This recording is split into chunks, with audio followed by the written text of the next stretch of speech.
अस्सलाम वालेकुम। ये है जी रकबा, ये देखें, इसका मैं आपको दिखा देता हूँ करीब करके।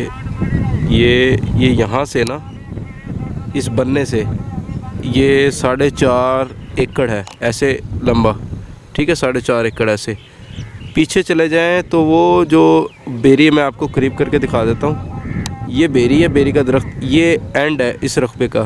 फिर ये रोड ऐसे, मतलब रकबा ऐसे आता है, ये ऐसे आता है, यानी कि पीछे जो वो है ना वो 8 एकड़ है, यानी कि ये 4.5, फिर इसके पीछे 4, फिर उसके पीछे 4, ठीक है, मुस्ततील शक्ल में ये 12.5 एकड़ ये रकबा है, ठीक है।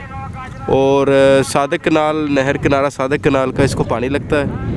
और ये साथ में मतलब गंदा सेम नाला है, मतलब उसका पानी भी फसलों को अक्सर का लगता है। आपकी मर्ज़ी, आप लगवाना चाहें इसको गंदा पानी या नहीं।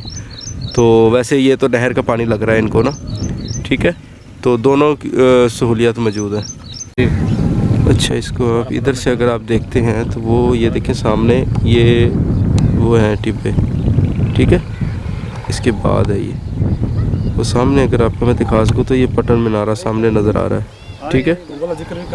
तो ये देखें, ये साथ ही ये रोड है, ये लिंक रोड है इसके साथ ही। शहर से 12 किलोमीटर ऑलमोस्ट ये डिफरेंस है इसका। ओके, अल्लाह हाफ़िज़।